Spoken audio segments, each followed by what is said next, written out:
bem-vindo a mais um podcast Viver Bem. Claro que no mês de março a gente tem que dar destaque para o Março Azul, que é a campanha de prevenção de combate ao câncer coloretal. O câncer coloretal é o segundo tipo de câncer mais comum em homens e mulheres. Nas mulheres, ele perde apenas para o câncer de mama e nos homens ele perde para o câncer de próstata. Convidamos o Dr. Moisés Lopes, médico oncologista, que atende esses pacientes que recebem esse diagnóstico. A gente vai conversar sobre prevenção, sobre diagnóstico, sobre tratamento, sobre prognóstico, sobre a vida depois do câncer. Enfim, fica com a gente, já vai compartilhando esse podcast com outras pessoas para que a gente possa esclarecer as dúvidas de todos e espalhar essas informações que podem salvar muitas vidas. Tudo bom, doutor Moisés? Tudo bem, Juliana? Prazer lhe receber mais uma vez aqui no nosso podcast. Prazer é meu, agradeço o convite de Viver Bem e toda a equipe por mais uma oportunidade da gente levar informação, né?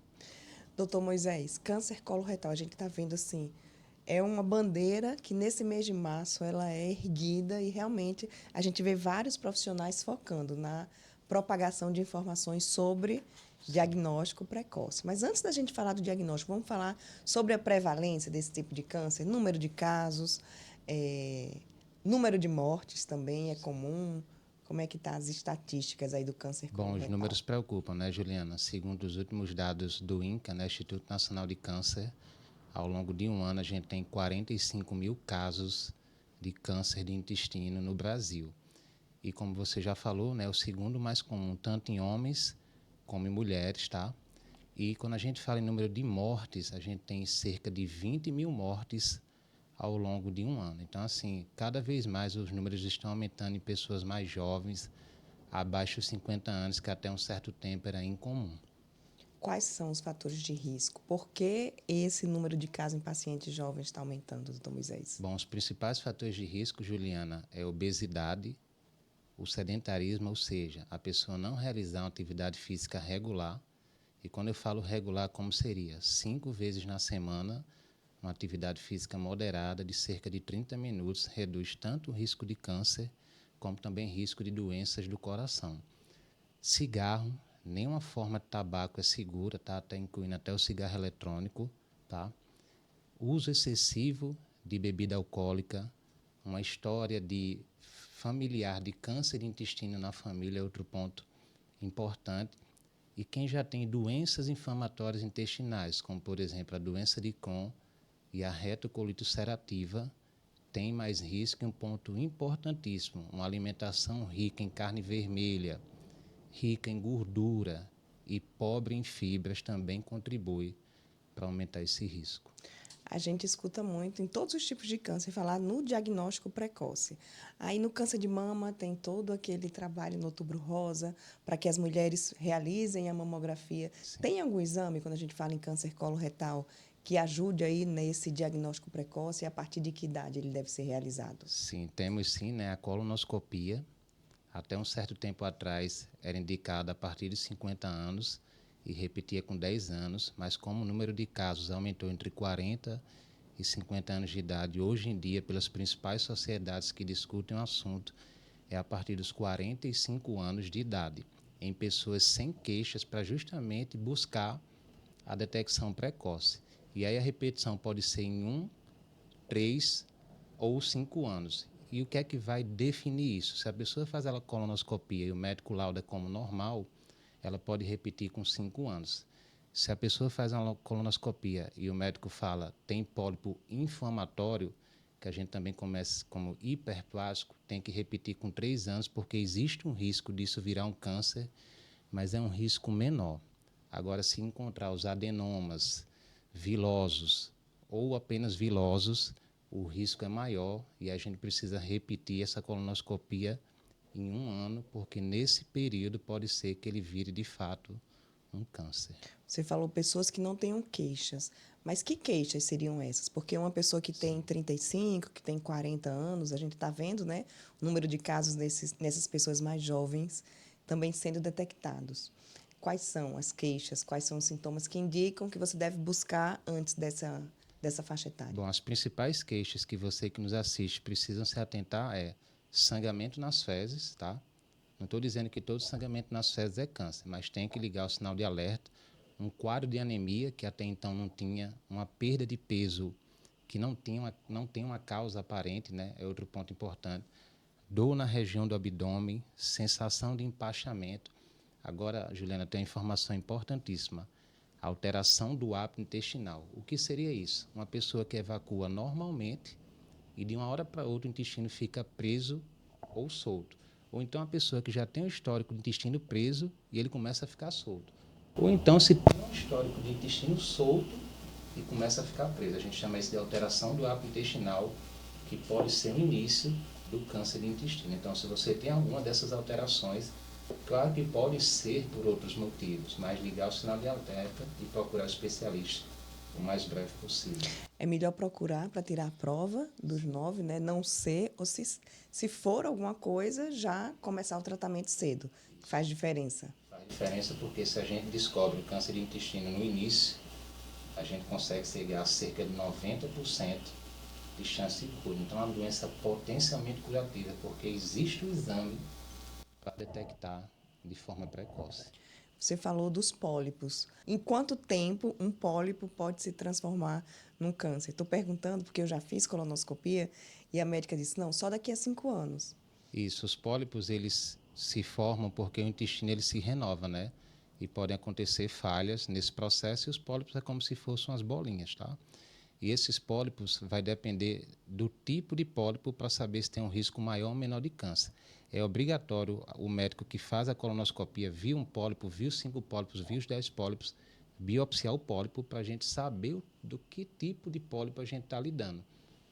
Como eu falei um pouco atrás, os pólipos conhecidos como adenomas, vilosos ou uma mistura dos dois, tem que repetir a colonoscopia em até 12 meses, porque nesse período pode ser que vire um câncer de fato. Mas o pólipo, para quem nos assiste, não é câncer. É uma alteração benigna, mas a gente pondera qual é o risco para saber se é maior ou menor de virar o câncer.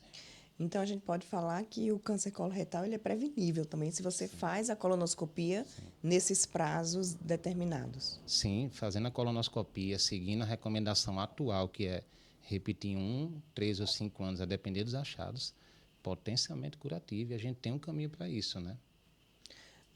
A colonoscopia, então, é um exame que ele diagnostica e ele também trata. Se for um câncer num estágio bem inicial, ali na colonoscopia também já pode ser feito o tratamento, ser feita essa retirada? Sim, às vezes quando é muito inicial, a colonoscopia já pode ser tanto uma prevenção como também um tratamento, mas se for uma doença muito inicial, que a colonoscopia não consiga, digamos, resolver o problema, a gente indica o cirurgião oncológico, né, para fazer esse tratamento da maneira mais adequada e, com certeza, com uma grande chance de cura por estar no início.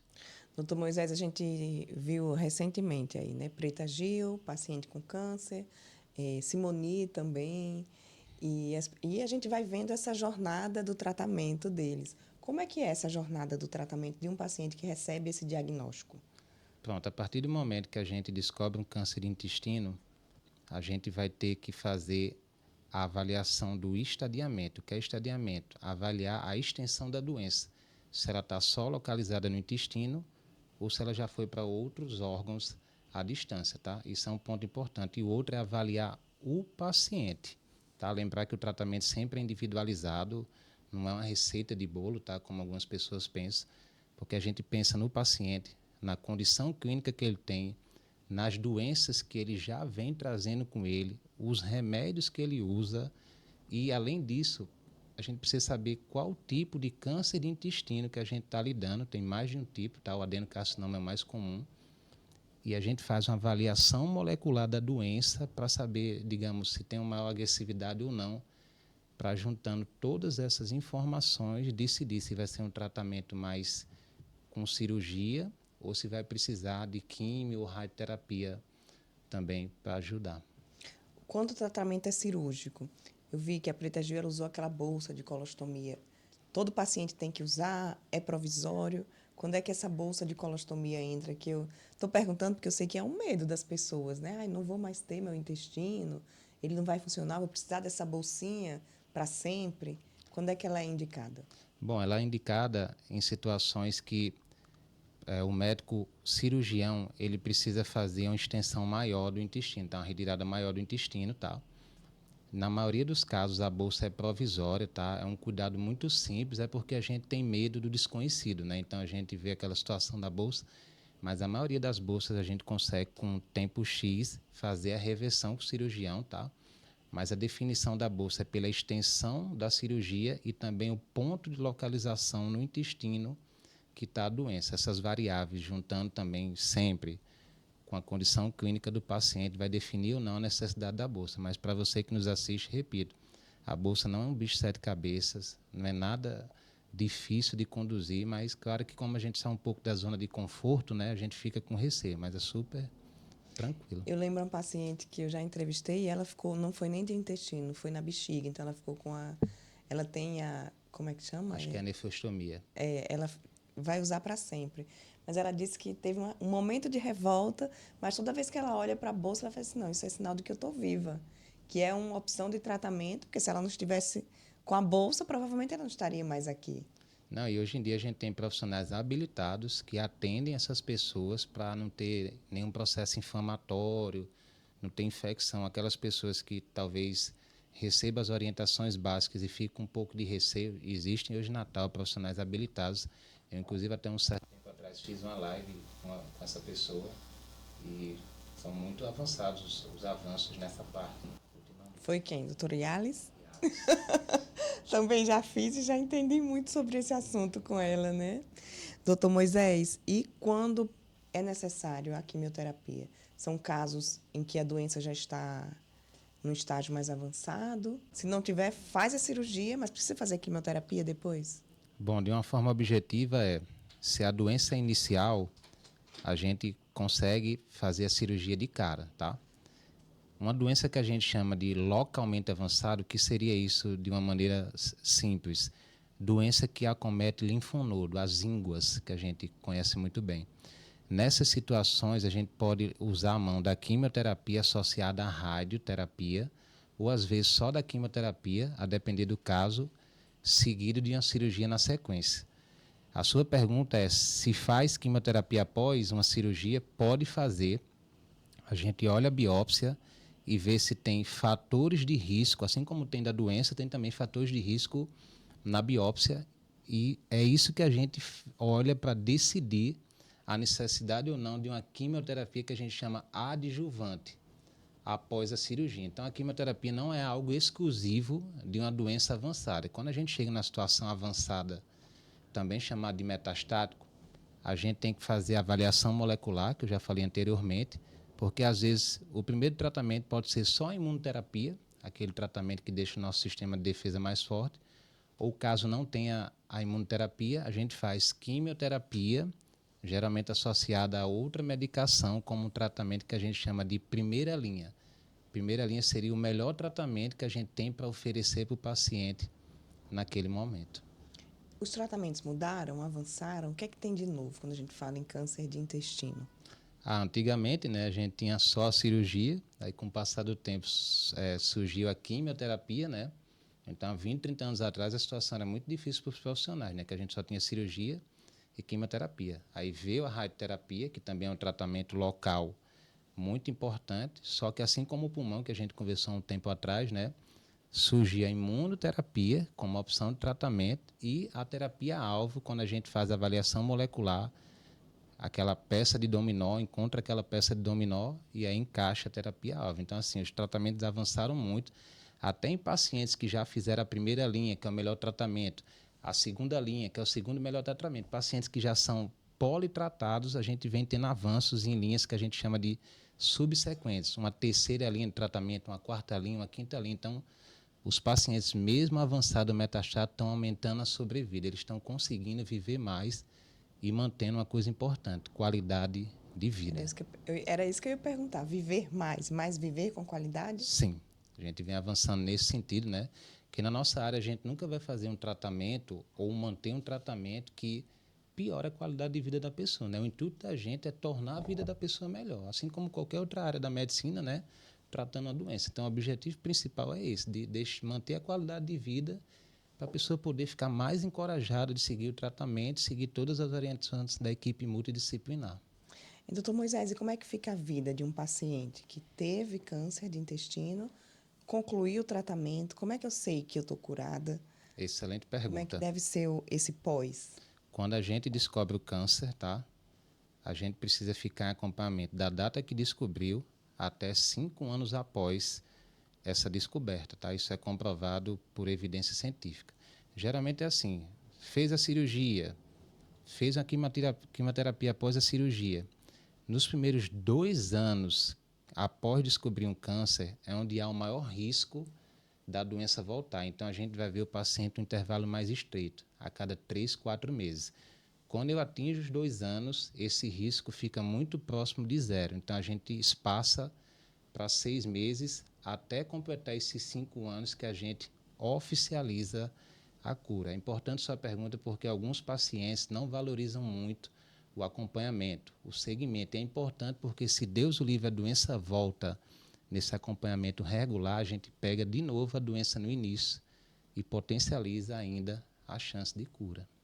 Que pode chegar a 90%. De ser descoberto no início. Quando a gente fala em câncer de intestino, a probabilidade de metástase para outros órgãos e quais são os órgãos mais atingidos ou não tem isso? Os órgãos mais atingidos, né, quando a gente pensa em câncer de intestino, são os órgãos que são mais próximos do intestino, porque é mais fácil dele ir para essa região, né? Seria as ínguas, os linfonodos aqui que a gente chama da região abdominal, o fígado, tá? E o pulmão são os órgãos que têm mais risco de criar metástase, tá? O risco da metástase, é muito variável entre os estudos, tá? Mas a gente vê alguns estudos sugerindo de 20% a 30% esse risco, tá? Mas isso é muito variável de literatura para literatura, essa informação. Doutor Moisés, a gente viu muito essa campanha que teve para reduzir a quantidade de pessoas que usam cigarro, mostrando lá o câncer de laringe, o câncer de pulmão, né? E as pessoas foram gradativamente largando, foi tendo um resultado mais efetivo, a gente viu aí essa redução no número de fumantes, apesar que agora voltou esse cigarro eletrônico. Mas no câncer de intestino, se a gente tivesse imagens que as pessoas ficam com receio, se eu não me cuidar, pode ser que aconteça isso comigo. O pior prognóstico, tirando a morte, qual seria? Como é que é a vida de um paciente que descobriu um câncer de intestino num estágio avançado? O prognóstico funciona da seguinte maneira. Se a gente descobre a doença no início, prognóstico melhor, porque a gente tem uma maior chance de cura.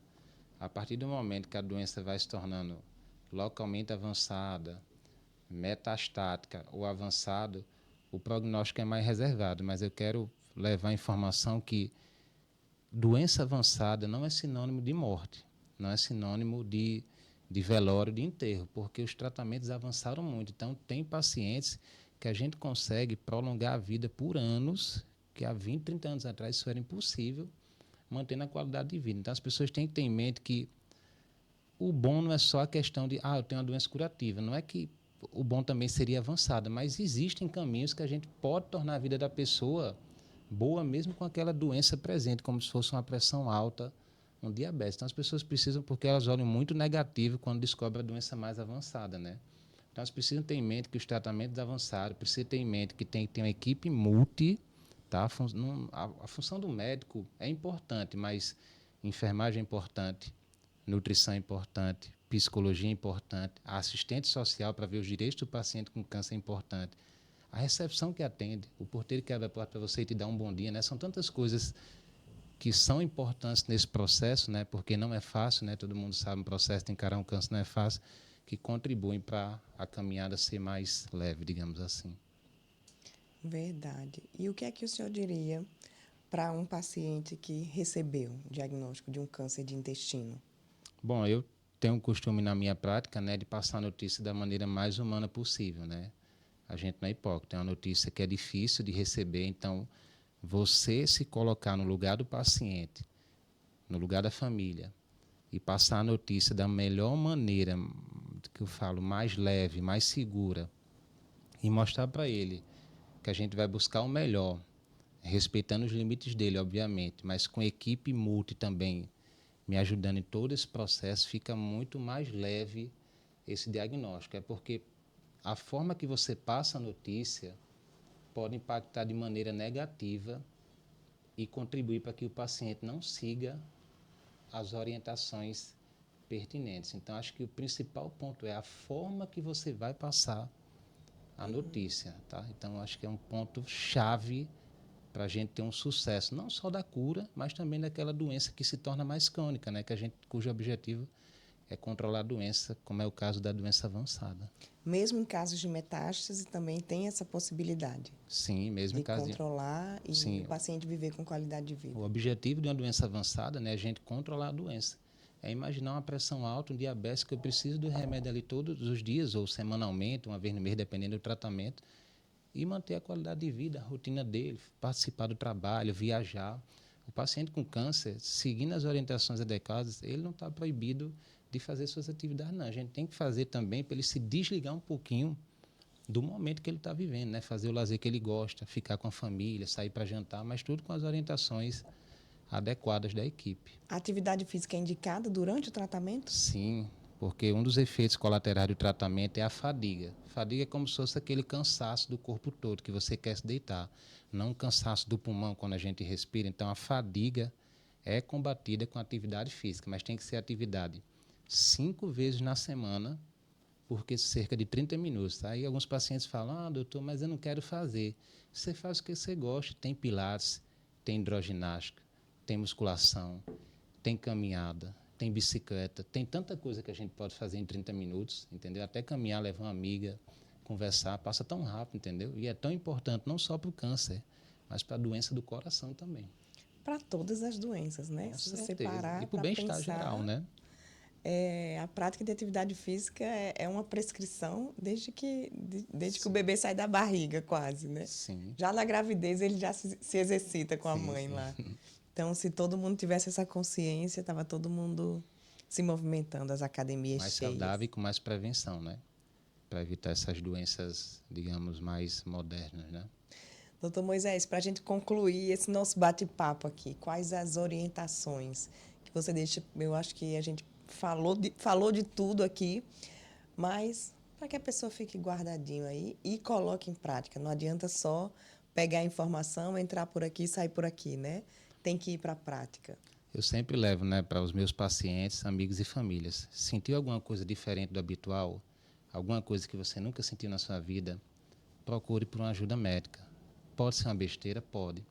Mas pode ser algo mais grave. E se você apresenta o que a gente já comentou, sangue nas fezes, alteração do hábito intestinal, dor na barriga, empachamento, anemia, perda de peso, aí sim que você tem que procurar o especialista e saber que a colonoscopia é a partir dos 45 anos em pessoas que não têm queixas. E a repetição, como eu falei, vai depender do resultado. E a prevenção, né? Parar o cigarro, reduzir bebida alcoólica, ter uma alimentação balanceada e fazer atividade física. Acho que esses pilares do sucesso para combater essas doenças. Ótimo, doutor Moisés, muito obrigada. Seja sempre muito bem-vindo aqui ao nosso podcast para trazer essas informações tão importantes. E tem muita gente que está em casa assistindo e não tem acesso ao médico, não tem coragem de ir ao médico, né? Está escutando aqui, mas não tem coragem de ir. Então, aqui a gente consegue levar essa informação. Agradeço mais uma vez a equipe do Viver Bem, né? Toda a sua equipe pelo espaço, pela oportunidade, que eu acho que compartilhar conhecimento faz o mundo ser melhor. Obrigado a todos pela atenção. Muito obrigada, doutor Moisés. Muito obrigada a você que acompanhou. Como eu falei lá no início do podcast, compartilha essa informação, já pega o link, coloca lá no grupo da família, no grupo dos amigos. É preciso difundir essas informações, como vocês viram. Câncer coloretal, câncer de intestino, ele pode ser prevenido. Você só precisa adotar hábitos saudáveis e, principalmente, realizar a colonoscopia a partir dos 45 anos. Muito obrigada e até o próximo podcast.